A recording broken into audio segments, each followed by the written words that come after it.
everyone. My name is Ritvika Sharma and I head the Constitutional Law Research at Vidhi.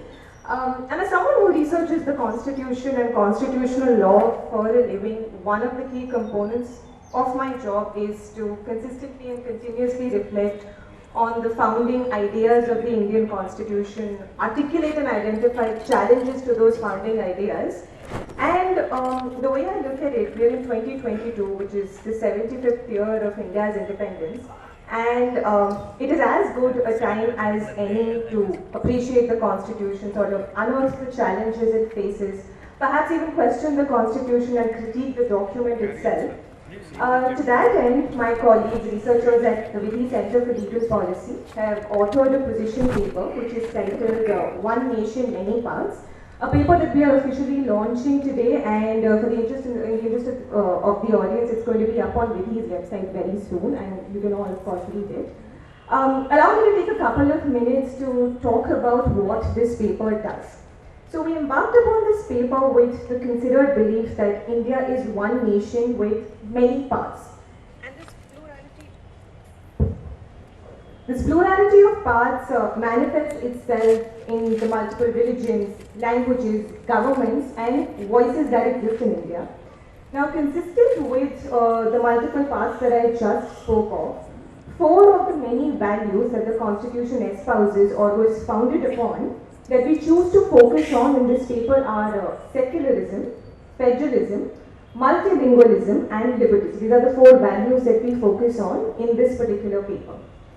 So while most of these constitutional principles have remained resilient over these years, and we do believe that they have remained resilient over these years in India's independent history, currently they are being severely tested. They've definitely faced a lot of challenges over the years that they've been put to practice. And I'll take the liberty to quote a short extract from our paper, which I think succinctly represents exactly what are the most pressing socio-political challenges of our time. So just bear with me and I'll quote a small extract from our paper, and where I talk about all these four values.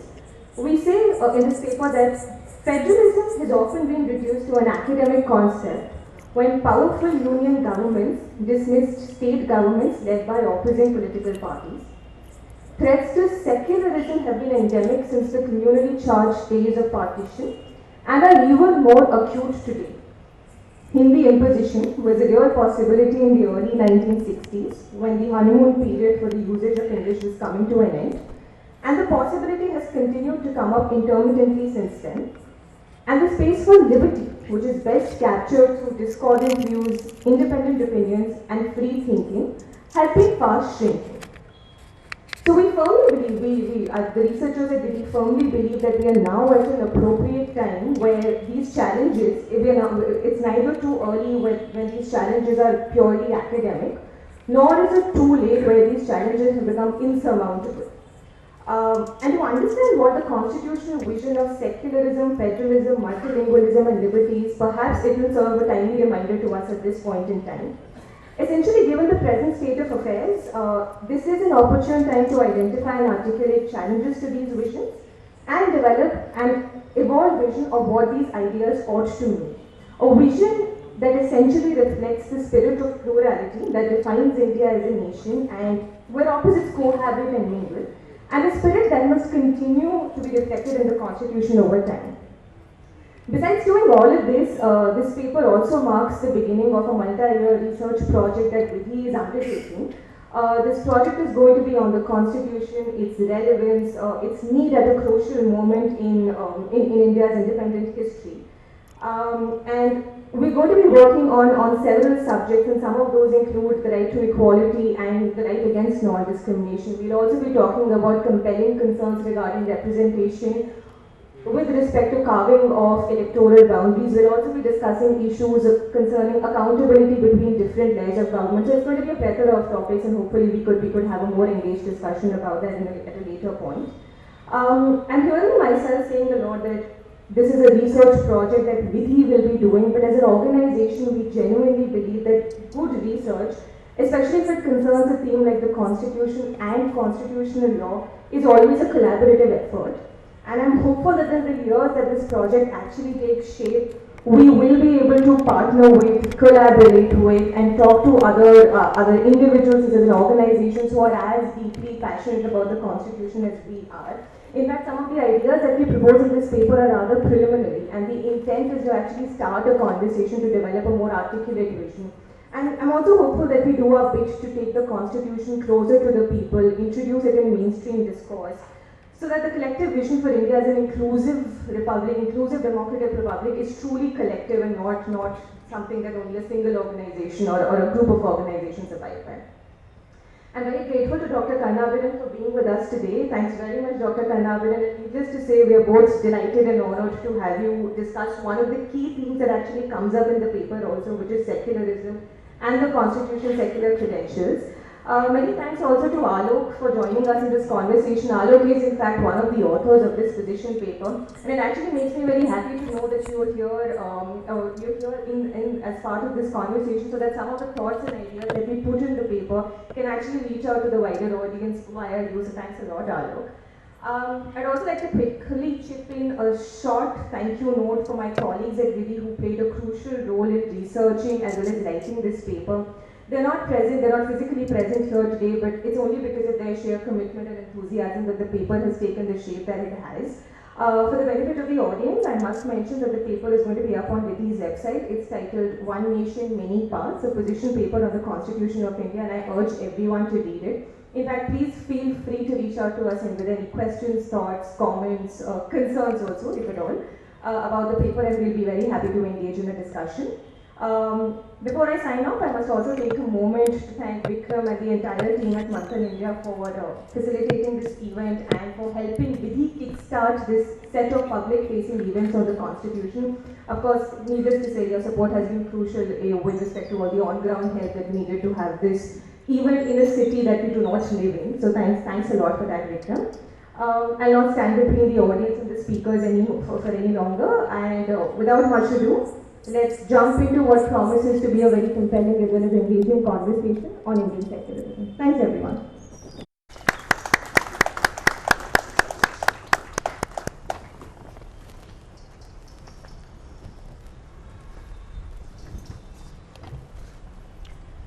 Good evening, friends. I would like to thank Manthan and Vidhi for this invitation to speak here.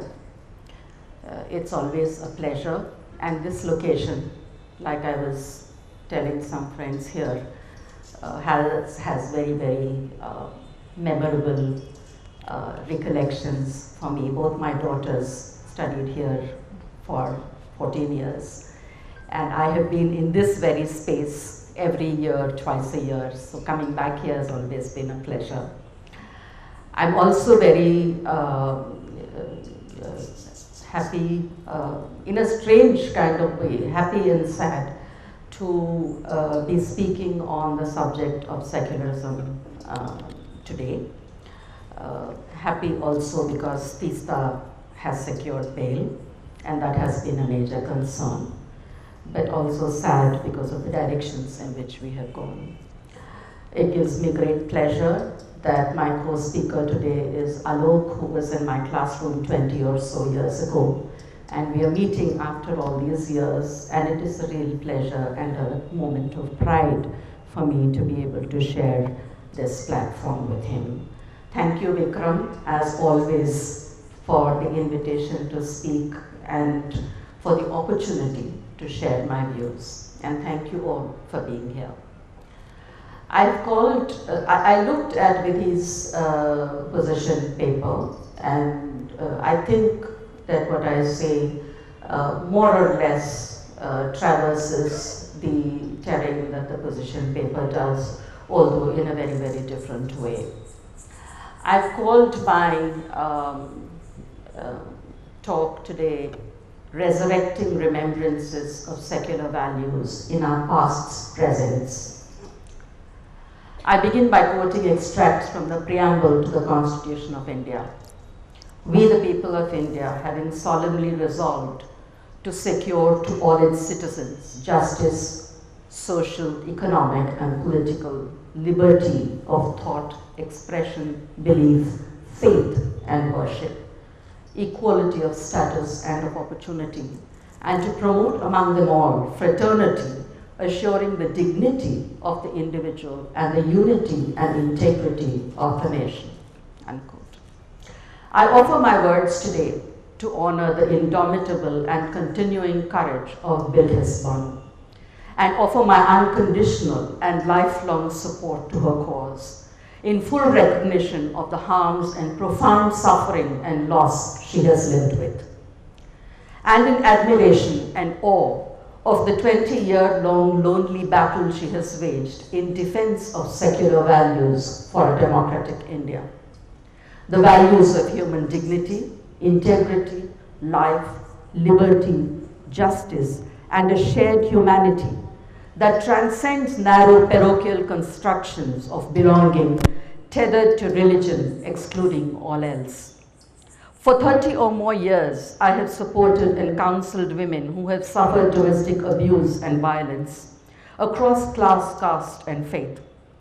I know how difficult and conflicted the process is for a woman to take those 4 steps to the counselor, and even more difficult steps to the police station or court. Here is a woman who was gang raped when she was pregnant, witnessed her child being dashed to the ground before her eyes, witnessed her mother raped and murdered in front of her, herself left for dead, and from that state became the sole witness to the murder of 14 members of her family by men known to her. They were not unknown men, men known to her in a hostile state. All those attacked were Muslim, attacked because they were Muslim. All the perpetrators were Hindus who were hunting down Muslims. 14 years later, they are set free in celebration of the 75th anniversary of Indian independence and welcomed with garlands and sweets and the declaration by an elected MLA in this secular democratic country that they are Brahmin and Sanskari. But they were not acquitted of the crimes. There was no reversal of the finding of guilt. So is it Sanskari for Hindu Brahmin men to rape and murder? While we celebrate the death penalty of other lesser convicts, as in the Delhi case, or the encountering of other suspects even before investigation is completed, as in Hyderabad, boldly put, this is the question before us today. I oppose the death penalty and the encounters in my published columns. But I was chided by well-known and well-regarded people for not taking the people's conscience into account when I opposed their killings by the state. Where is the people's conscience today? That is why we must look deep inside ourselves to dig out the deeply embedded value of justice that lies buried under the rubble of majoritarian obscurantism and cruelty that passes in the name of faith in today's India. I speak of us, citizens of this country, who have a stake in the direction this country takes, for our own sakes and for the sakes of the futures of our children and their children. Bilkis Banu provides me with the reason why I must engage in a conversation on the secular credentials of this country to which I belong, and the reason why a renotation of the secular and a resurrection of secular values in our everyday life worlds is urgent. And Bilkis is the most recent. There was Zakia Jafri at the same time. There was Soni Sori, the Koya Adivasi school teacher in Chhattisgarh, who was arrested in 2011 on charges of aiding Maoists and subjected to torture, sexual violence, and sexual humiliation by the police. Acquitted of all charges 11 years later in March this year, with painful memories of her torture and 11 lost years never to return. In 2000, Irom Sharmila began a 16-year fast for the repeal of AFSPA after the Malom massacre by the army in Imphal in Manipur. Before her, there was Bhavari Devi of Rajasthan, a Dalit leader who was gang raped by dominant caste landlords in 1992 because she was Dalit and dared to intervene for carrying out her work on a government program to eliminate child marriage. In 1995, in Bhavari's case, the trial court acquitted all 5 accused observing that it is inconceivable that respectable middle-aged men from good backgrounds would commit an offense of this nature. The sanskari theme is repeated in Bilqis's case, with Brahmin added in a case where perpetrators have been convicted of the offense. In 1990, Parveena Ahangar resisted disappearances in Kashmir following the disappearance of her son and has not given up fighting to this day at enormous odds. Muslim, Adivasi, Dalit, Schedule 5 agency, Schedule 6 regions, Kashmir, Gujarat, Rajasthan, AFSPA, and more in similar vein. We could go back to Anis Kidwai. Please read In Freedom's Shade to understand how at the height of partition violence and the murder of her husband in that violence, she put her faith in Gandhi and worked furiously towards the building of a free country of her dreams, free and just because its foundations, she believed, were secular. They are, each of them, exemplars of secular citizenship before us, and human rights defenders beyond compare. We could plot the paths of violence. Every one of these is a case of crimes against humanity, of targeted violence on minorities, broadly defined, where these women's resistance has been steadfast and focused on interrogating the majoritarian state and community through courts and public engagement. They have been focused on resurrecting the idea of the secular by calling out the violent state and its brazen condemnation of mass violence and naming the elephant in the room, repeatedly, unceasingly, without respite, and at enormous personal cost. These are survivors of rape, witnesses of mass murder, survivors of torture by the state who have resisted impunity and struggled against the ethical loneliness that comes from abandonment after profound violence, a subject Jill Stauffer writes about so eloquently. Repeatedly seeking justice from courts and reminding courts and governments of their constitutional duty. That is the power of the commitment to secular constitutional utopias. That was the purpose why these utopias were put in place. What we face today in the remission granted to convicts in Bilqis's case is not her defeat, but ours. And it is our collective responsibility to say as loudly as we can, no more of this.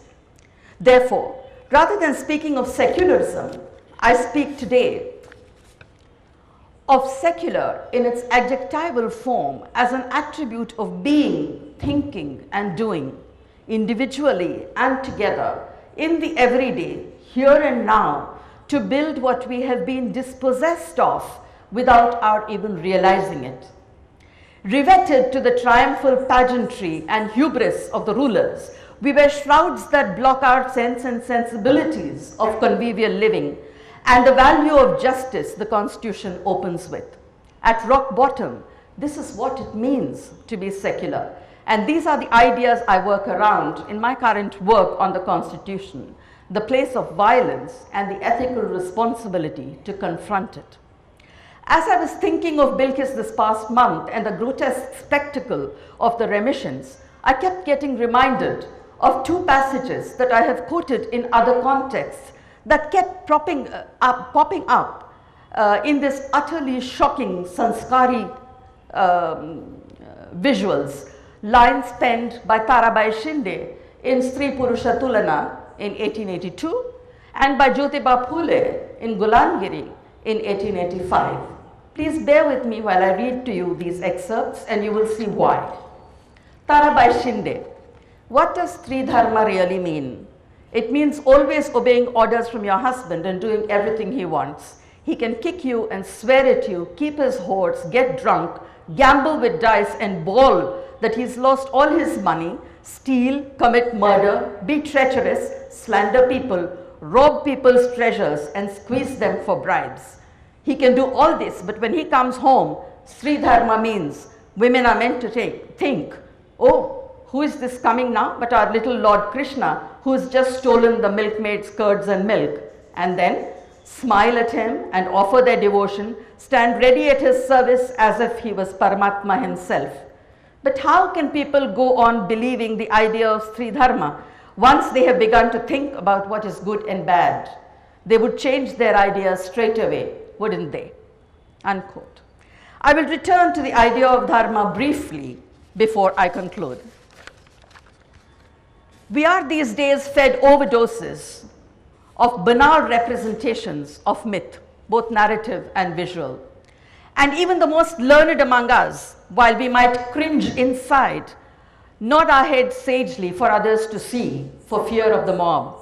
But lest we forget, Jyotiba Phule shows us another way of representing and imagining myth and mythical worlds, historicizing and contextualizing pain and physical hurt in the process. On the story of Parashurama, whose mission was to decimate Kshatriyas, Phule says in Gulamgiri, I quote, "He not only killed several Kshatriya men, but also snatched from the arms of their orphaned wives their innocent infants, and mercilessly sent them to a cruel death. When he heard of widowed, pregnant, and helpless Kshatriya women desperately running away to save the lives of their unborn babies, he chased them like a hunter and captured them. Women folk are not used to running. Besides, most of them belonged to families of good descent and had never had occasion to cross even the thresholds of their houses. They must have tripped and fallen and dashed against the boulders on the way or the rocky mountains by the sides of the roads and bled profusely through the several wounds caused by the fall on their arms, foreheads, knees, and ankles. Their mouths must have been parched dry in the burning sun, and because of the lack of water and constant running, they must have felt sick. Their mouths must have felt sick. Their infant lives inside their bellies must have rolled frantically, causing them unendurable acute pains. They must have prayed desperately for the earth to open up and swallow them so that they could escape from this merciless pursuit. How many terror-stricken women must have embraced death? How many women must have fallen at his feet and begged Parashurama for mercy? The ruthless tyrant butchered babies in front of their mothers. Some of them must have perished with grief, and some must have gone raving mad. But we should never hope to get this account from the Brahmins." Unquote. In the excerpts I just read out, and in her larger work, Tarabai Shinde presents a persuasive argument to renotate gender relations and reject the oppressive imposition of Sri Dharma for a more egalitarian society. In other words, she was setting up the signposts of the secular even within a faith. Jyotiba Phule, in imagining women's pain and trauma attendant on mass murder, urges us to call forth our innermost feelings on justice, to think through solidarity and empathy in a myth of the murder of Kshatriyas by a Brahmin. He urges us to think outside the scaffolding of caste and its dharma, crafting a different idea of the irreconcilability between cruelty and justice. The urgent question before us today: who is the we in the preamble? What are the ways in which we can ensure justice, sororal queer fraternity, and affirm the dignity of the individual? And this is really, for me, at the heart of the secular life and convivial living. When Indra Meghwal is killed for drinking water from a pot in school, or the Bhotmange family is raped and killed for daring to live their lives on their own terms, or Bilkis Banu's assailants, all convicted of mass rape and murder, are set free and given a celebratory ceremonial welcome, what is the we that we will constitute? A we that at our own individual small levels affirms the idea of shared humanity and inherent dignity? Or a we that we will share a treacherous space of belonging with persons found guilty of inciting and committing mass crime, rape, and murder on communal terms, although we ourselves may, in our own life choices and everyday transactions, be non-violent and just? Let us not allow official derailment of the idea of the secular and the descent into banal evil dictate the terms of our lives. Let us think of the secular as everyday practice and a solidarity based on justice and convivial living. I have always been opposed to the death penalty, and we can have very divergent views on that. But how is it even reconcilable in our hearts that in other situations of rape and murder, convicts are hanged or suspects are apprehended and shot before investigation and there is thundering applause, but this unimaginably courageous woman who witnessed the murder of her entire family and was herself raped when she was pregnant has to deal with the totally unlawful remission granted to her assailants who were given a thundering welcome. This deafening silence on our part is the defeat of the secular, and we must not allow that to happen. Let us cast mainstream politics and judicial equivocation aside for the time being and think only about ourselves and what has happened to our we in We the People. This is not a question of faith. It is a question of unconscionable crime. Remission is not acquittal, nor is it a proclamation of not guilty. It is merely a reduction of sentence for a crime committed and the conviction stands. In that event, what does the declaration that men convicted of mass murder and rape are Brahmin and Sanskari mean? These are crimes against humanity under the Rome Statute of the International Criminal Court. Why don't people across faith feel outraged by this declaration enough for our voices to be visible and decimate the silence? The secular, as the just, must speak on the side of justice, and castes and communities are mixed bags, as we know and as Tarabai and Jyotiba described so poignantly. Are we doing justice to ourselves by making faith and not justice the default setting?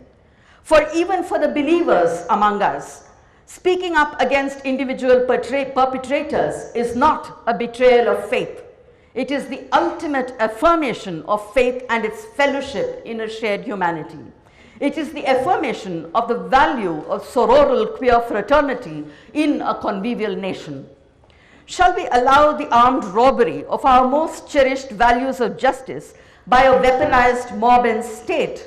Or can we say for a beginning, as a peoples, we can determine the meanings of dharma, which, as Professor Ganesh Devi reminds us, is not exactly religion, but more appropriately, moral law. We may further hone and sharpen the connotations of the moral, and by that token dharma, to mean Gandhi's soul force and Ambedkar's constitutional morality, both of which were constituted by very different ideas of religious faith, insurgent Hindu and Buddhist respectively. Maulana Azad's inscription of Swaraj in Saida Hamid's work, as constituted by Hindu-Muslim unity, in which, to quote Shauna Rodriguez, he gathered ethical, moral and theological arguments emerging from, among other sources of Indian tradition, Islam, on the nature, justification and critique of a unified rule of law for a diverse people. And Jaipal Singh Munda's delineation that drew on the Adivasi experience of colonial and majoritarian subjugation in his definition of self-rule. I quote, "The new constitution will be judged not by the provisions for minorities, but by the way these are worked to their best advantage," unquote. Ashwini Deshpande has pointed out that 79% of those reporting other religions belong to the scheduled tribes, even while a majority of scheduled tribes might self-report religion as Hindu. The practice of religion is closely tied to spaces of worship and communal living and rituals surrounding work, residence and collective memory, as the Adivasis of Niyamgiri argued before the Supreme Court in 2013. We also know that the Hindu and Muslim in India are not homogeneous monolithic communities. While Hindu society is one of graded inequality, with caste and religion intertwined, with similar consequences of mass violence on Dalits, as we saw in Chundur and Karamchedu, among others, but also alongside other regional and linguistic diversities within Hinduism. P.S. Krishnan's work on the Muslim backward classes in India and Zoya Hassan and Ritu Menon's work, early work, on the diversity of Muslim women's lives in India force us to reject and refuse the imposition of uniformity that facilitates, triggers, and justifies mass violence. The secular, for me, presents a melding of moral soul force with justice and must be comprehended in full recognition of its complexity, disallowing a reduction into binary oppositions of two homogenized communities that fuel the unceasing assault on one community by another in every realm. It is only if we recall and reclaim the value of shared humanity, of convivial citizenship, that we have any future at all as a peoples, renotating, to use Ganesh Devi's words, the practices of cultural remembrance, to dwell on utopic imaginations. Of this, Gaylong Vet presents a congregation of exemplars: Buddha, Kabir, Ravidas, Tukoba, Jyotiba Phule, Ayodhyadas, Periyar, Ramabai, Ambedkar, and so many more. And on each of these, so many more scholars have written. And a groundswell of resistance that was unceasing and fearless. In doing this, Omvet illuminates the multiple cadences of enlightenment on the subcontinent that represented a philosophical cascade that surpassed the European enlightenment that followed, she says. This subcontinental enlightenment presented pathways to spirituality, belonging, and a higher purpose, crafted from the experience of the oppressed, of deep oppressions, not as we are led to believe by supremacist religion and graded hierarchies of caste. Upinder Singh's phenomenal work on the history of political violence on the subcontinent is illuminating and instructive, as also Gajendran Ayudare's history of the Tamil Buddhists led by Ayodhyadas and Meera Velayudan's work on Ayyangali, and so much intellectual labor that has excavated the foundations of different sensibilities of socialities that have lived and thrived in our pasts, oral, visual, performative, and written, that beg to be remembered today. The most knowledgeable, the most articulate, the most argumentative, and the finest minds among us have lapsed into silence. But there is a slow rumbling, poetic, musical, that must cascade again, sooner rather than later. In speaking of soul force or constitutional morality, can we afford to adopt the principle of detachment or the perspective of the uninvolved witness? Because we are all implicated as spectators, if not actors, in the hubris, the triumphal pageantry, and the whataboutery. Let's move beyond grotesque statues of lions and polyester tricolors and the cacophony to reinscribe and reinstate the basis of shared humanity and conviviality. We need to reclaim the lost ground of nuanced debate and deliberative conversations in the vernacular and across vernaculars, in an array of ways and in an array of languages and cognitive worlds that open the pathways to different ideas of faith, conscience, spirituality, belonging, and shared worlds that transcend communal boundaries and borders and reject violence. This reclamation of the secular is a matter of living and dying, no less. Thank you. Good evening, everyone, and let me begin by acknowledging the rare privilege of sharing the same platform as one's former teacher. I wouldn't say former teacher, because I would say Professor Kannabiran's teachings continue to influence me. The way she exposed us to various readings, various ideas and concepts in the sociology of law continue to shape the way in which I think about and write about the law in various ways. And we were a bunch of 19, 20-year-olds, and perhaps we didn't appreciate it then, but perhaps 20 years later I see the wisdom and I see the deep learning that she exposed us to, and let me just say that with every passing year, I remember her lessons with much greater clarity, and it continues to shape how I think about the law and the constitution. And thank you, ma'am, for that wonderful speech. It is definitely an inspiring speech, and I hope to be a good follow-up act to that particular speech. I'd like to say that this is also an honor and a privilege to be speaking at this platform at Manthan. I'd like to thank Vikram for having partnered with us at Vidhi to organize this discussion at this moment. It's somewhat of a cliche to call the Constitution of India a living document. What I'd like to say is that some of the Constitution is in that document, but the Constitution as a whole is bigger and richer than the collection of articles and schedules packed into that one document.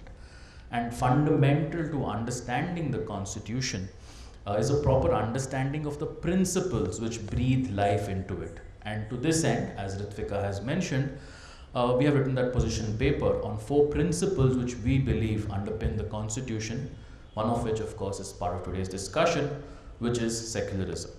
And I would urge you all, as Ritvika has already mentioned, to look out for our events and our writings on this in the coming weeks, months and years ahead. Coming to the topic of secularism and in today's talk, I would like to place before you in the next 20 minutes or so my argument about secularism in India, which is that I feel India's secularism has limited itself to mere tolerance of each other's religious practices. That the state should really just should merely promote tolerance among citizens and groups, and citizens and groups really need to just tolerate each other's right to follow their religion, subject of course to reasonable restrictions. This discourse is, in my view, a limited understanding of this concept and should be replaced by what I believe is a celebration of such difference. In doing so, I argue that the secularism should be understood as not only the equal treatment of religions by the state, that is no doubt important, but it should also be understood as something which is inextricably linked to fraternity under the Constitution. Professor Kannabiran just read out the preamble to the Constitution. The words and concepts there are not meant to be read as individual words put together. Each word gives its meaning to other words and is in turn shaped by other words. And I would like to make the point here, drawing from other scholarly works, that even the term secularism should be properly understood in the context of the term fraternity. I'm relying here on a recent work by Dr. Akash Singh Rathore, who argues that Dr. B.R. Ambedkar had a very unique understanding of the term fraternity. His book, which you should all pick up, it's called Ambedkar's Preamble, argues that Dr. Ambedkar intended this to be closer to the Buddhist concept of metta, which translates into loving kindness. The Sanskrit equivalent or the Hindi equivalent of this would be Maitreya, but this term is not actually translatable, a lot like dharma, which Professor Kannabiran spoke about, but this has been understood to mean loving kindness. Secularism, therefore, I would say, is not just mere tolerance or just equal treatment of religion, but showing loving kindness to one another irrespective of the differences and celebrating the differences. What does this mean in the specific context of what a secular government should look like? There are many examples, I don't want to multiply them, but specifically for tonight's discussion, I want to focus on the Uniform Civil Code.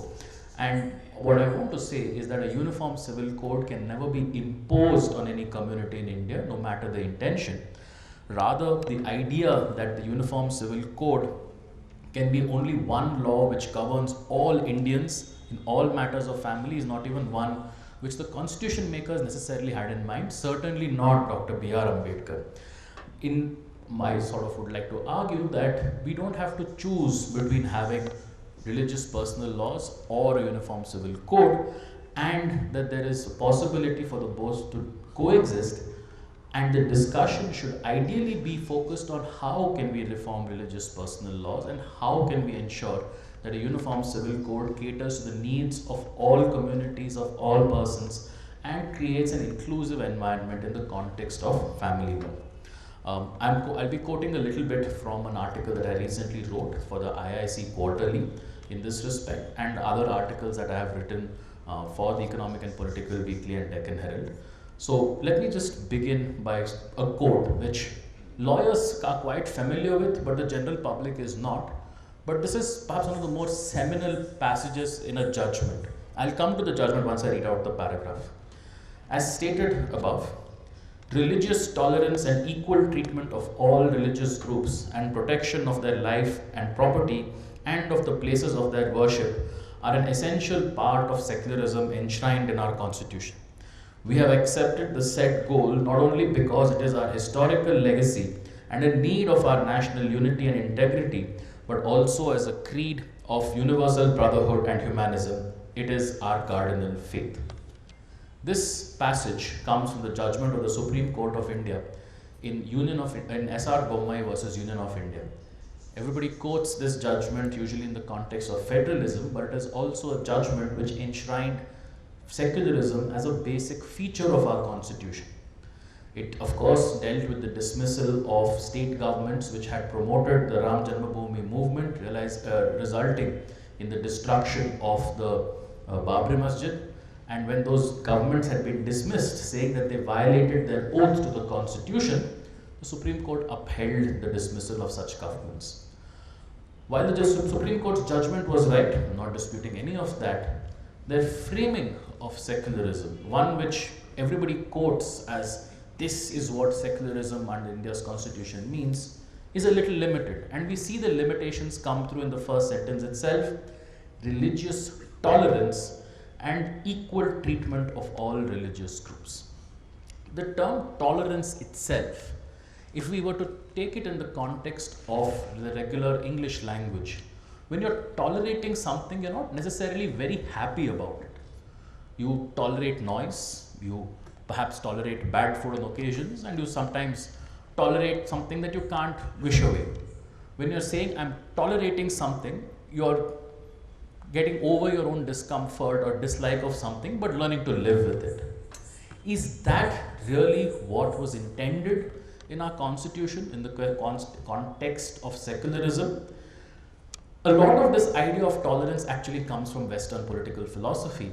And those of you who have seen the Stanford Encyclopedia of Philosophy, it has an excellent entry on tolerance, and I'd like to quote a little bit from there. It posits tolerance on 3 levels. On the first basic level is the permission idea of tolerance. I permit you to follow your practices. I permit you to be so and so. I permit you to act in this particular way. It necessarily reinforces a power differential. As the majority community, we are permitting you, right? And that is also a very basic form of tolerance. The second kind of tolerance is one which is of coexistence. I'm in my sphere, you're in my sphere. As long as you don't get into mine, I will not get into yours, right? It's just mutual coexistence. It's just about avoiding conflict, making sure peace is sort of maintained. But at best, you stay in your place, I stay in my place. As long as you don't cross into mine, I won't cross into yours. But it's just about basic coexistence. A third, perhaps higher level of such tolerance is respect. I will respect your customs. I will respect, as long as you show equal respect to my customs, my rituals, my rights, my way of living. And this still, in some senses, is a limited way of seeing this. Even respect at some level stops short of what I would argue our constitution actually has in mind. And as I won't repeat the the preamble to our constitution, but let's not forget, this is the key part which I want to repeat. The term fraternity, right? The term fraternity, and this is where Akash Singh Rathor's book is very interesting, doesn't actually feature in some of the original discussions of what would be the preamble to the constitution. It's actually Dr. Ambedkar's first, most important and perhaps long-lasting contribution to the constitution preamble. The preamble, which has been called somewhat the soul of the constitution, which sort of embodies all the principles which are written in the constitution, he introduced the word fraternity. Now, when we think of fraternity, we tend to think of our high school history and civics classes where we think the terms liberty, equality and fraternity, and I'm not saying the French equivalents because I don't want to butcher the language, but we tend to think this is where the term fraternity in the Constitution of India actually comes from. But this is the interesting thing. Ambedkar wrote about this concept of fraternity in the years after the Constitution was drafted. And it's not as if these thoughts came to him after that, he just happened to write after it. His idea of fraternity was actually quite different from the European political idea of fraternity, which first of all is gendered in the sense of only for brothers, which he may have used the English word, but the concept behind it, and this is what Dr. Akash Singh Rathore argues, was the Buddhist concept of metta, which is, as I mentioned before, loving kindness. So in that sense, it's translated as loving kindness, friendliness, goodwill, and others have similar qualities. It feels like a personal attribute, and to some extent it is, and it must be cultivated in one's life through meditation according to Buddhist practice. But if it is just a personal attribute, then how can we say that this is how the state should view its citizens that way, or this is how the government should think of the... Refers to some of Dr. Ambedkar's final speeches in 1956 to make the claim that it was this metta which must flow through all institutions. It's not just that the government makes laws, enforces them and follows them, but the idea behind this is not just saying we'll follow the Constitution, but also the principles and ideas of the Constitution. What Dr. Ambedkar says is the importance of fraternity / metta. It's essential to the balancing of the competing objectives of liberty and equality. And it's a problem with Western political philosophers have grappled with, which Dr. Ambedkar offers this solution. While it's perhaps not necessarily intended to be, it is also a response to some of the ideas which were in currency around the world just before India's constitution was being framed. When we sort of think about the context in which India became independent, we are talking about a world which had come out of a horrific Holocaust, where millions of people had been killed simply because of their religious identity. And this didn't happen accidentally. This didn't happen only in the last years of the war. There were years and years of political thinking which had pushed people to this place, which had made it acceptable to kill someone on the basis of their religion. And the idea was that nations can only come into being when they find an enemy. In some senses, what Dr. Ambedkar is saying, that you don't need enemies. You can create nations through friendship and love. So I'm cutting short a little bit in the interest of time, but to come to the point about what does this have to do with secularism, I go back to what I initially said. We should not be seeing equality, fraternity and secularism as different kinds of values. All of them in some senses inform the other one, add richness, add texture to the other, and give us a richer conception of our constitution itself. Equality and secularism under the Constitution are not just merely equality before the state or the state's distance from religion and religious institutions. It is not even just the tolerance of differences or different religions. The constitutional conception of equality, right, requires the state to actively interfere, or rather intervene, to eradicate discrimination and to promote the celebration of diversity. This is because who is the we? The note that Professor Kannabiran ended her speech on, who is the we in our constitution is not defined in exclusivist terms. It's not defined as not this or not that. It is who we can be, who we want to be.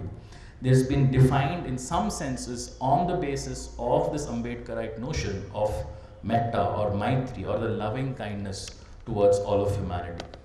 So how does this translate into secularism? How do we say that our understanding and practice of secularism should change accordingly? There are a lot of examples, as I said, but I'd like to focus on one which has tended to fall in and out of discussion over the last few years. And instead of going over the somewhat tired old coals of the discussion on the Uniform Civil Code, I want to offer a new perspective, make us think about the place of a Uniform Civil Code in India in this respect, and perhaps understand that there is a way beyond a neat binary between the two. Now you may be aware Article 44 of the Constitution of India says that the state shall take measures to create a uniform civil code, but nowhere does the Constitution say what is a uniform civil code. If we, like lawyers, usually like to go back and look at what did the founders of the Constitution say, they don't say much. There's an implicit assumption that what a uniform civil code is. There are a lot of Hindu members who say, yes, we need one, but a lot of Muslim members who are apprehensive. We sometimes tend to project our current political debates backwards and assume that the Hindu members must be saying Muslims should follow this law, or that Muslims are worried that they'll be made to follow Hindu law. But let's keep in mind that in 1947, 48, 49, when this discourse happened, there was no one body of Hindu law. The idea of a Hindu code itself was something that was being going to be required to follow, or no law is going to be imposed on it. Perhaps provided the most interesting encapsulation of explanation of what this idea of a uniform civil code is, when he said that a uniform civil code need not be mandatory. He had in mind the need for the reform of family laws. He was not speaking from the point of view of uniformity. When we think of a uniform civil code that way, we realize that the current discourse on the uniform civil code has put us into this useless binary. And I'd say it's a useless binary because it gets us nowhere, of saying it either is uniform or everyone has to follow their own. On the other hand, what Dr. Ambedkar proposes is that perhaps we can have an optional uniform civil code, an option for everyone, irrespective of their religion, irrespective of their background and caste, to choose to follow. And this is the important idea that we tend to forget, to choose to follow a certain area of law because they believe this is right and just and better for the matters of their family. This idea has somewhat sort of been lost in the way, but even as the Hindu code was being drafted by Dr. B.R. Ambedkar, we did get in place the Special Marriage Act and several other legislations which are in that way secular in being applicable to anyone who chooses to follow them. People can choose to follow the Special Marriage Act and therefore be guided by the Indian Succession Act and so on. In that respect, perhaps what we need to think about when we think about Article 44 and when we think about the Uniform Civil Code is what can be a uniform civil code that people will want to accept on their own as this is a set of laws I want to be guided by. This is a set of laws that gives equal treatment to men and women, gives equal treatment to lesbian, gay, and transgender couples, does not discriminate on the basis of sex or gender, ensures equal access to property irrespective of religion, ensures that children have a safe home. Can I choose to follow such laws? And such laws are not only going to be limited to those who follow certain religions. It is not going to affect the way you follow a certain religion. It is only going to inform the way in which you follow a particular set of laws. So, in conclusion, to wrap up the points that I sort of have made, our ideas of secularism have to break out of the limited understanding of just tolerance. It cannot be that the best we can hope for is an India where other religions are tolerated. We have to hope for an India, we have to work towards an India where in the constitutional system all religions and different creeds and different faiths are celebrated. And they're celebrated for their differences. They're celebrated for the fact that that difference is natural and necessary and the core strength of this country. So on that point, I would like to conclude and thank you once again to Manthan for having given me this opportunity. Thank you all for being here in this evening and having participated. I look forward to continuing the discussion with you, and thank you, ma'am, for your discussion. Thank you. Ask questions or comments, please feel free to raise your hands. Yes. What's the bill? And also on the day when the writ petition which was filed to remove the word secular from Preamble came up for consideration in the Supreme Court. So my question is regarding this, that was the inclusion of the term secular in the Preamble, was it divisive or decisive, and like the inclusion, did it justify the embedded secular state in the provisions of the Constitution, or the exclusion regarding the petition? So would the exclusion have repercussions, especially the contention in the same petition is regarding the Representation of People's Act, like the contention is it has been forced on the political parties to abide by these ideologies. So I would like to know. Thank you for your question, and I think that's a very important and deep point, and I try not to take too much time. The preamble and our constitution were secular before those words secular and socialist were put into the preamble. Let's not make any bones about it. The idea was always there, and it is not just from those words that those interpretations are arriving. And what I sort of wanted to point out was that you find that secular idea even in fraternity, you find it in equality, you find it in multiple places, in multiple articles. When we sort of think of the way our constitution has been amended, we also have to grapple with the kind of controversial times in which this amendment took place, which is the 42nd Amendment. It was an amendment which was passed during emergency when most of the members of the opposition were jailed or detained in some way. It lacked the kind of democratic legitimacy that a regular amendment of the constitution passed with proper discussion and debate would have. Parts of the 42nd Amendment have actually been struck down by the Supreme Court as being against the basic structure of the constitution. To me, the removal of the words, in a sense, they don't actually matter. Neither does the inclusion of the words have a fundamental change. Even socialism, it's linked to Article 39 of our Constitution, is linked to Article 14, 15, 16, 17 of our Constitution. Those ideas are always there. Those ideas draw their power not from these two words. They draw their power from the rest of the preamble and from the structure in which our Constitution is built upon. So, in one sense, it's important to have this conversation to understand that 42nd Amendment came in a moment where there was serious question about the democratic legitimacy of these actions.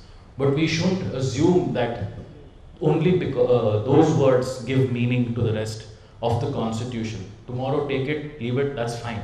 The rest of the preamble still has power. The rest of the Constitution still has the power to shape our ideas of secularism and socialism. I'd just like to add, a little bit to illustrate also what Alok is saying. When I read out the preamble, I didn't read out the whole preamble. I left out the words specifically socialism and socialist and secular. I left that line out. But even if you leave that line out, and this actually illustrates exactly what Alok is saying. So he says, we secure to all its citizens justice, social, economic and political, and liberty of thought, expression, belief, faith and worship, and promotes fraternity. So really, I mean, I agree with him. You can remove secular from that was inserted through the amendment, but the structure, the entire preamble is structured around a notion of the secular that's deeply embedded, and you can't actually remove that. Yes, so the idea of secularism is something quite important to me because I'm a Sikh Christian, and so my family have been scheduled caste for as long as the Indian culture exists, basically. Yeah. So I have just a few questions. The thing is, because we are a Hindu majority country, so does Hindu culture allow secularism? Because how can we have collective action with so many divisions between us, with respect to caste and all that? And you know how in India we have so much poverty and suffering, basically. So how can we have, say, love and kindness and metta with so much poverty and suffering going around? And also, so how, even if it is possible to have metta, how do we enforce love and kindness, if it is possible? To answer the second part first, you can't enforce it. It has to be something which we should go away from the idea that the state only works through violence or by threatening violence.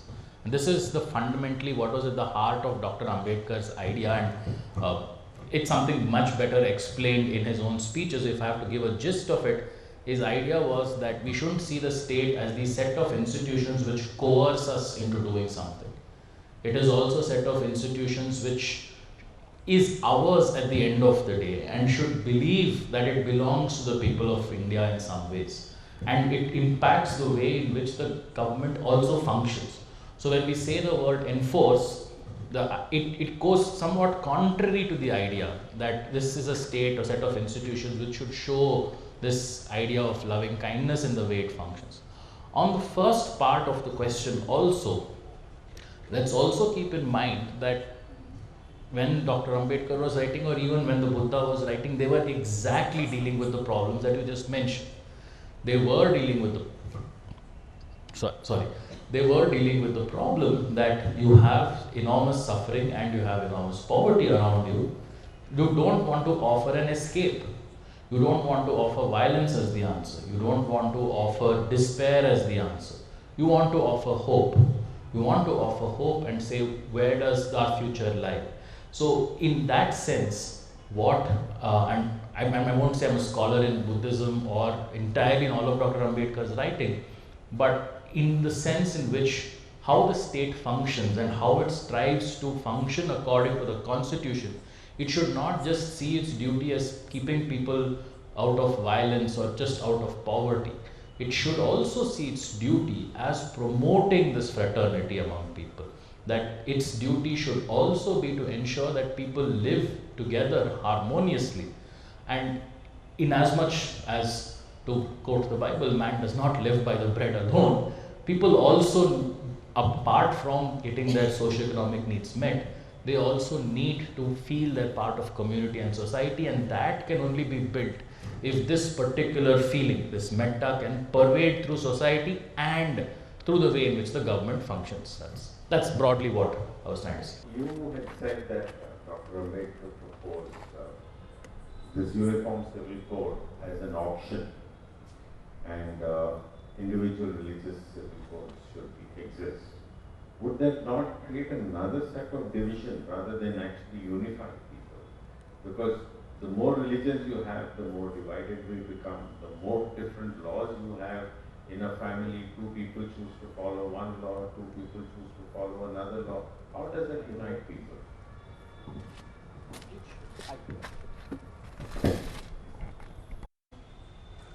So this is the idea that I want to push back against. Difference does not mean division. There can be difference as long as you accept that a certain kind of difference is necessary and healthy. But you address the differences on their own merit. If we were to say a certain practice in a certain religious law needs to be reformed, it is reformed in the context of that particular law. It is not because you're saying this other religion follows a superior or a better law. If we are saying that a different set of practices, so to take the slightly larger perspective on this, even while in India we're talking about a uniform civil code for everyone, around the world, countries as they're becoming more multicultural are realizing we can't just actually apply one civil code to everyone. You have lawyers from India who go to the UK, who depose in UK courts on Hindu law, because UK citizens have said my affair should be disposed in accordance with Hindu law. And courts there are saying, yes, we will respect your views. There are courts in the US and other countries which are saying we will respect bequeaths made under Sharia law, right, for a waqf or for division of property and so on. So the difference becomes divisive when you say one is better than the other, or one is superior to the other, one is inferior to the other. Difference per se, I don't think necessarily leads to division. So to think about some of the basic concepts underlying some of the laws, Islamic law sees marriage as a pure contract. You enter into a contract, you subsist in the contract, and when you choose to terminate the contract, you compensate the other person for terminating it in whatever way. Hindu and Christian law don't necessarily see it as a contract. They see it as a lifelong sacrament. So when they say divorce, when we say divorce under Hindu and Christian law, it has a very different meaning from divorce under Islamic law. We may be using the same English word, but the concept is different. Now, the difference per se is not the problem. It is the way when we say this is a superior way of divorcing, this is an inferior way of divorcing. It could be that there is a problem with the way, let's take for example, a triple talaq is being enforced. But that is because, and that's an interesting argument which is made in the Supreme Court as well, and I would have loved to have a half an hour discussion only about it, just the way in which the judges try to understand whether this practice is Islamic or not. You have one set of judges who say it's perfectly fine, one set of judges who say that it's against the constitution, but a third judge who says, does this practice itself sit in the context of Islamic law at all? So I don't say that difference is per se going to lead to division. It is when we sort of start positing that it falls in a certain hierarchy or one is necessarily better than the other. I wanted to add something. Hello? The only point that I to add specifically. No. Yeah. Okay. Yeah. Specifically with reference to different laws, different legal traditions. My own experience has been that you have of course different laws, and you have Islamic law, you have Hindu law, you have the Special Marriages Act. There are some communities where it's a contract, there are others where it's a sacrament. But if in my experience of working, survived violence within marriage, my experience has been that the experience of divorce, especially unilateral divorce or abandonment or desertion by the husband and in-laws, that really leaves the woman in a complete state of destitution. And the attitude of the women to that dissolution in terms of stigma, in terms of shall we say a sense of defeat, in a sense, it doesn't vary very much across various communities, because and this is an important part of the argument on secularism that we need to reckon with, that there are cultural continuities. Those cultural continuities can tie people of a region together, or they can tie people of a language group together, or they can tie people of the same social background. We had a friend saying that he was Dalit Christian, that he is Dalit Christian. So we could then have experiences, and in the work that I have done, I have found that the experiences of Dalit Christians mirrors the experiences of Dalit Hindus and Dalit Buddhists, and Dalit Muslims.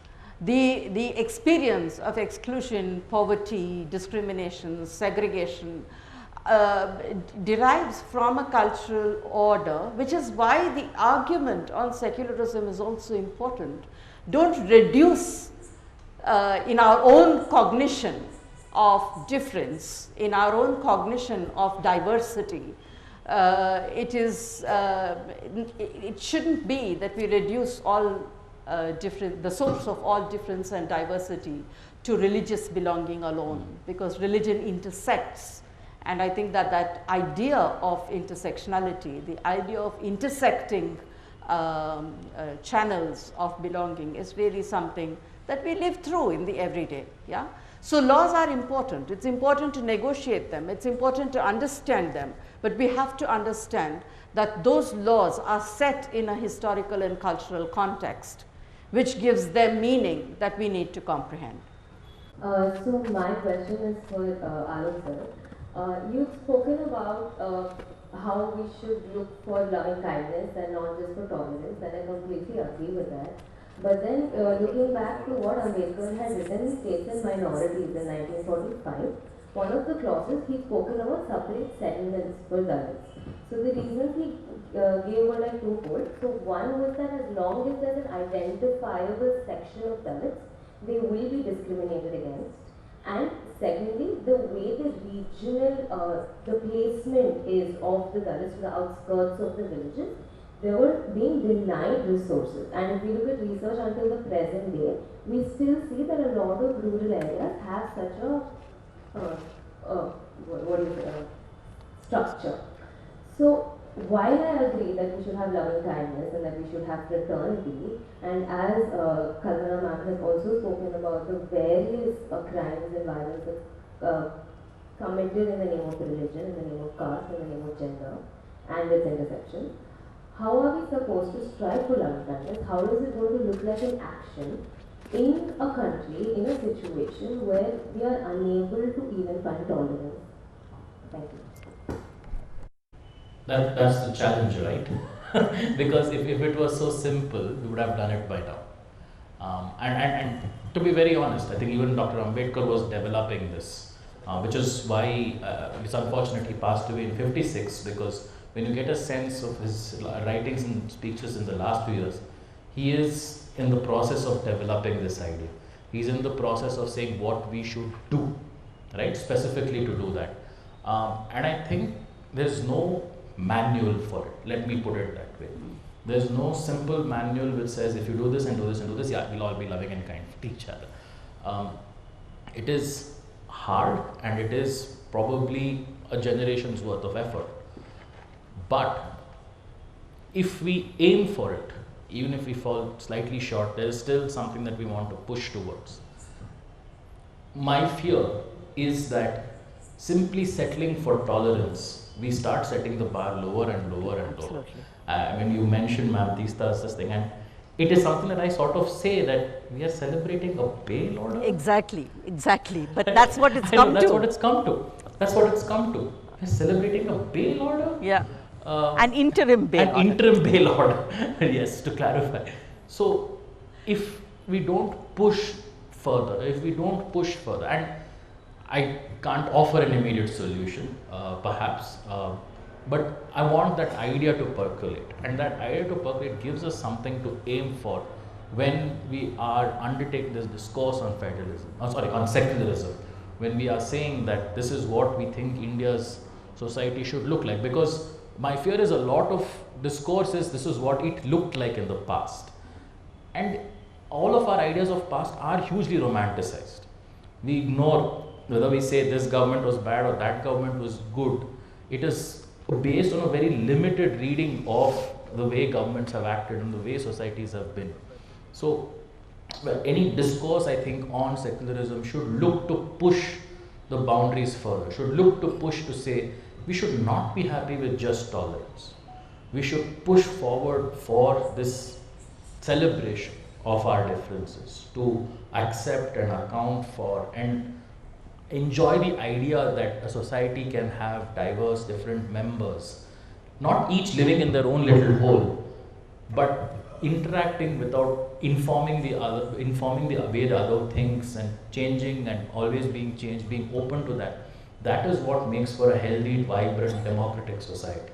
So I can't offer a manual, but I think the vision, that idea, if we sort of have that idea in place, it can guide our actions. That's it. Of your talk, which talks about the definition of secularism as being not just tolerant. And I've heard this quite a few times spoken by Dr. Sachit, where he said it's very condescending to talk about being tolerant about somebody's religion. Why should anyone tolerate anybody? So that, I think we should keep pushing that definition further in more talks. That is one thing. Then all this kind of, what all you have said and what many people have said here, that pushing love and kindness, all that is all very good. This becomes only wishful thinking unless we actually do something concrete about it.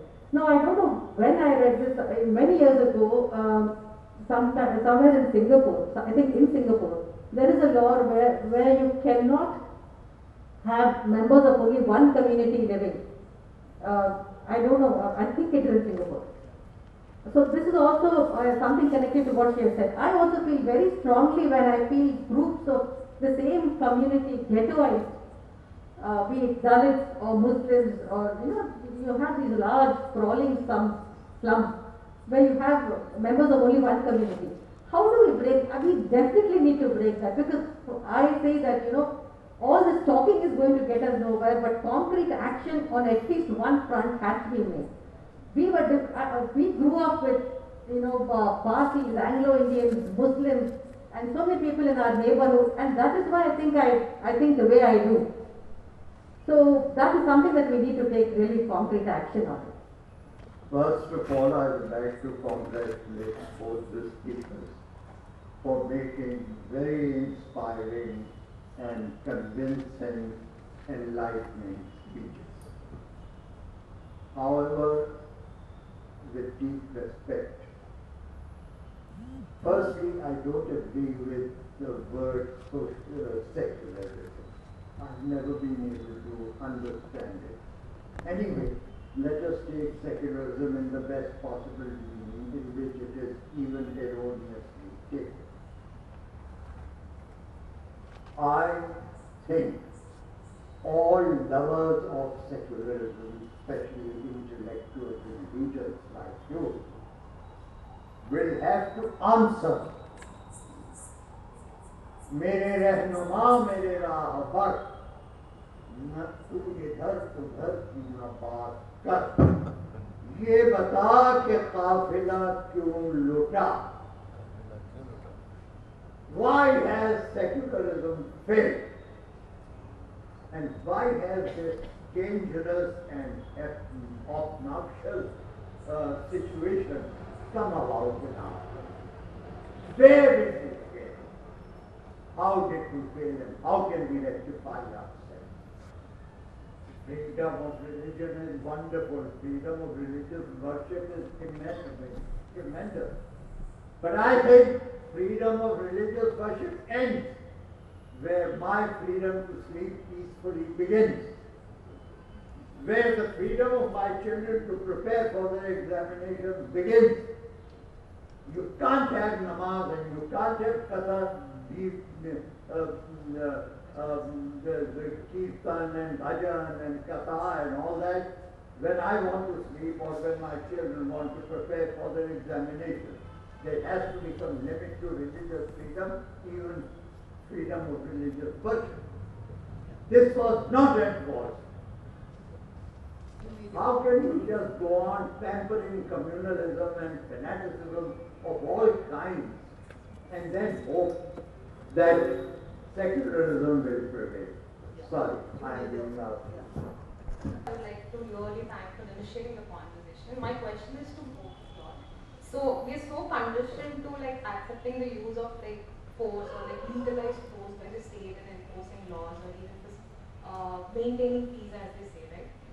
But we tend to more often than not forget that we as people have given up our rights to form a state and not the vice versa. So if we talk about it in that sense, is there another alternative that we can hope for by the state without using the force and enforcing peace or enforcing the laws in the state? Or rather, we created the state in some way to legitimize use of violence. I'm sure the book is actually part of a series of writings. I would urge you to read it because it makes us question what we take for granted about human history. A lot of the development of human history is not linear. We went from hunter-gatherer tribes to mega corporations or cities or whatever it is. And I think in that sense, the imagination is what is needed. What this book pushes us to do is to imagine a state, exactly what you just described. But where we are right now is where this imagination is also lacking. That is where we are, unfortunately.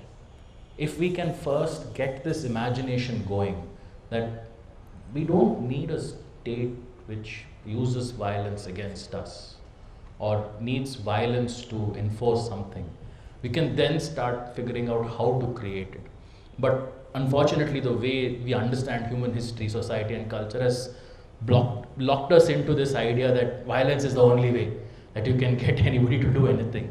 So I think it is good to kind of somewhat rethink our ideas of human society history, and that will allow, and politics, and maybe that will allow us to imagine a state, because that all ideas of state are imaginations. You imagined it and then you brought it into being, right? We didn't suddenly start doing something, it became a state. We imagined it and then we brought it into being. So can we imagine a state which doesn't need violence and then bring it into being?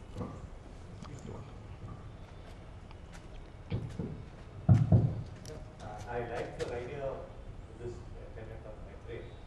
But okay, I just want, there's a little discordance in my mind. So the state at the end is actually the people who are So is the problem in the construct of the state, or is the problem in the way the thinking is amongst the people? So what is it that is changing the thinking of people today, which is creating this change in the state? Because the constitution is already a living document. Okay, the state is being formed as per our constitution is supposed to be the best constitution because it was the summation of the best in all the constitutions of the world. Okay, so people put in a lot of thought to it. So I think there is a more fundamental thing that we need to see what's going wrong in the polity. I think we are, as a polity, we seem to be celebrating differences rather than celebrating, as you were saying. And second thing, I have a feeling, I mean, this is my little radical thought. I think we have come some millions of years or hundreds of years from where we were. I think there is a need to push religion back, okay, as a thought and a private thing. Because unless we do that as an electorate, I think this is going to become a bigger and bigger problem. And I think I would like to share another thought, because I found that when I was in school, we used to all mingle in school with people from various things. But over a period of time, I am finding that schools are becoming very specialist to categories. So we are actually creating those divides in society now, and I think that is I think the people who are intellectuals must try and see how we can start correcting these mechanisms. Because we are sowing the seeds of something wrong. Because the state is only a representation of the people. If the people think are going to change in this direction, there is nothing that the state, what are you going to tinker with the state for? The state already has all the checks and balances that could be possible. Because the state, the mechanism of the constitution, the mechanism of the state is the same as what you would have in England or you would have in because they all being governed concept. So I think the work needs to be done there. I think in the schools and the other thing, and we should try and avoid more of these segregated schools and start bringing them. And that's where I feel uniformity of education and as uniformity of community living, I think we should start looking at those things. If we don't do those, I think we are doing a permanent damage, and we have wonderful neighbors all around us, and another wonderful example of superior power, what it has done, okay, despite having the best of instruments, and that's what I want every one of us to think.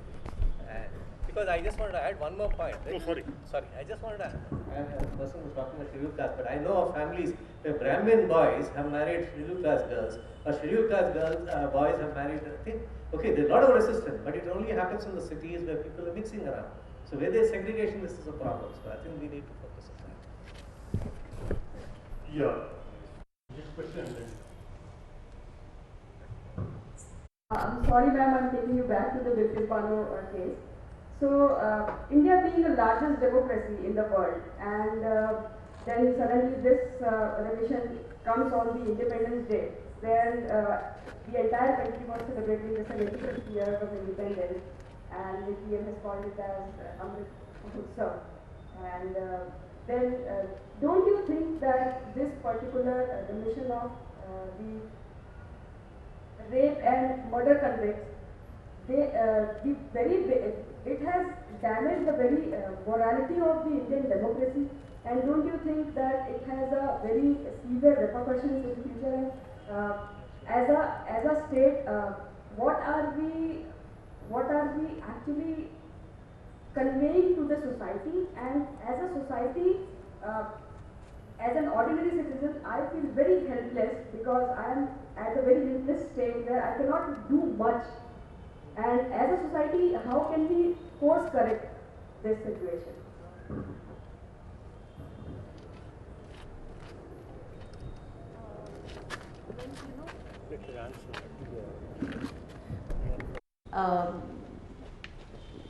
What do I say to you? I mean, I share your angst, and I think every one of us does, because the messaging was very clear.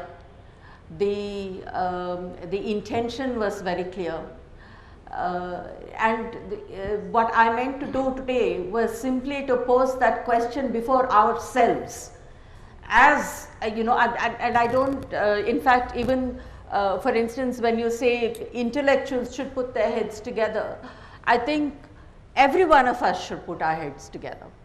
Every one of us has a stake, and we need to find ways of reinventing and reimagining public engagement, and not distancing it from ourselves and from our immediate everyday lives and everyday choices and transactions, So really the question is before us. So what, and this question has been before me for the past 1 month. You know, I have not, I felt too gutted to write about it. I somehow managed to write about Zakia Jafri, but I felt too gutted to write about this, too gutted to speak about it till today. And precisely that feeling of helplessness. What can we possibly do? Things have gone so wrong. I agree with you. Things have gone so terribly wrong. How do we turn around from this point and reclaim an imagination that is ours? You know, and how do we reclaim and reinvent a world that is just and in which there is space for all of us and there's justice for all of us? And how do we define the terms of that justice? So really, I mean, we have sped really fast downhill, and it is a very steep climb, you know. So I think that's all I can really say. I mean, I don't have any magic answers, but except that yes, everything that you say is true, and that is what I meant to share.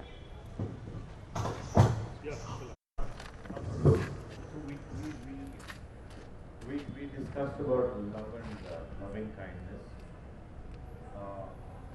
Somehow I want to disagree with that premise itself.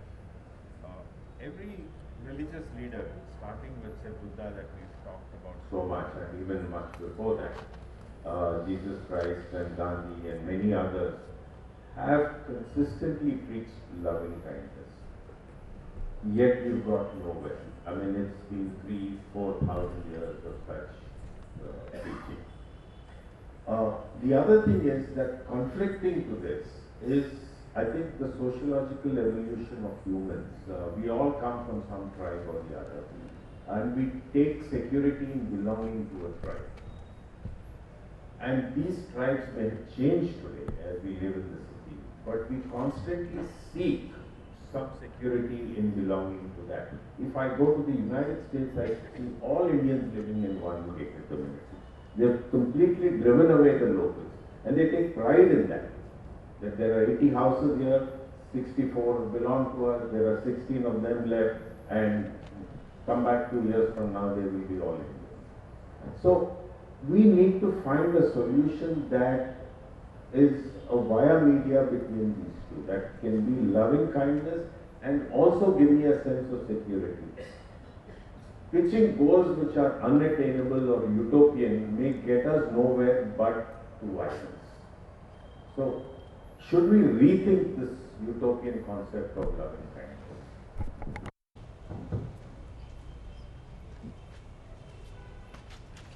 Just one very last point. Most change has happened because somebody thought in a utopian way, and whether it is some, you know, I always I'm a little wary of using the term evolution when it comes to human societies, because it doesn't fit there. Evolution is a random process. The body throws out genes; those which work stay in our system and evolve that way. But to go back to that book which I was referring to, The Dawn of Everything, the importance, what is highlighted there is the choice that human societies make. And I would urge you to read the book, because recommendation to everyone, it does tell us that even something like security or tribal security or whatever it is are not universal to the human condition. It may be something that we have found ourselves at this moment or in the last few hundred, but it is not necessarily how we are exactly wired. And this book looks at the latest archaeological findings, ethnographic research, anthropological research to make us question some of the things that are kind of easily taken for granted, and also, I guess, in some ways says this idea that societies evolve, maybe a different word is needed, because evolution suggests a certain kind of change, but in fact a very different kind of change is happening. So I would I'm sorry, I have to run, so I would like to elaborate, but please do read The Dawn of Everything. It's a fascinating book on this. Thank you, Alok. My question is the last.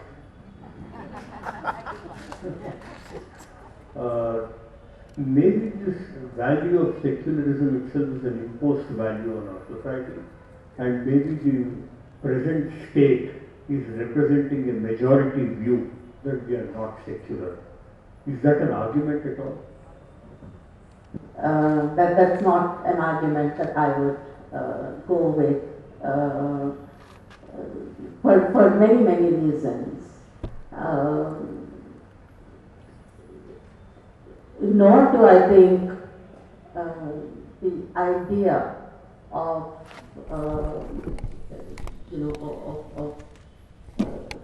the secular is alien. I don't even I understand that the secular is in crisis, that secularism is in crisis, that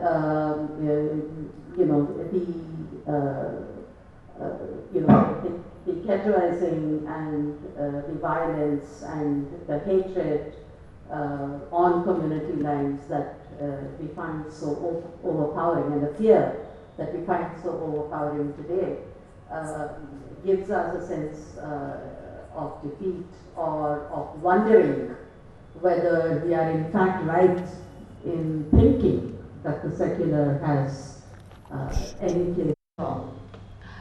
But for me personally, deeply personally and politically, I would not be if there was no idea of the secular. I simply would not be in terms of the political, where I have seen people, and I'm not asking for homogeneity, and I have seen people from different political persuasions managing to forge some common ground on the basis of a shared humanity. And I have seen this in my lifetime. Yeah, so I have seen how deeply satisfying that is in terms of the small steps it helps us take towards that utopia that Alok was speaking about. At a personal level as well, I simply cannot comprehend it. Because in my family, for 4 generations, we have intermarried. 4 generations above me, including mine. And intermarried across religion, across caste, across language. I mean, it's such a mixed bag. So that's the difference, probably. You know, and I cannot conceive. So if you ask me what is the source of the way you think, I also don't subscribe to the bloodline, because I think upbringing is based on so many things. This family could be your family by choice, it could be your family by birth, it could be your family, your family of kinship, but not in your direct bloodline, but could still exercise a profound influence on you. So I really am unwilling, because if I throw that out, I'm actually breaking the ground under my feet. I won't have a ground to stand on, because my uniki, my existence is based on that firm belief and that sense of security of multiple locations, multiple and simultaneous locations. And that is what we have bequeathed to our children. And I believe that I am not alone in this.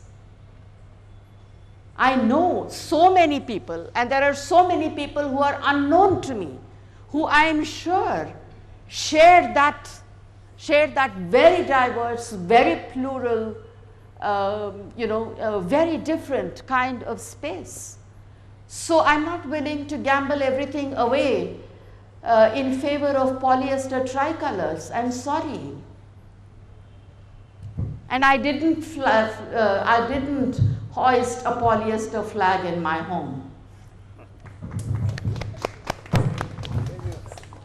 Thank you, Kalpana. Thank you, Alok, for this wonderful evening. You leave us with worry, but yet you leave us with hope. And I thank you for a phrase which I've now added, is cultural continuity. I think the cultural continuity of our society is stronger than the average they're trying to tear up right now. And I have no doubt that wisdom will prevail. And our society will come stronger out of this experiment. Thank you everyone for being with us, for being with Manthan. We meet again on 17th to meet Mr. P.T. Rajan.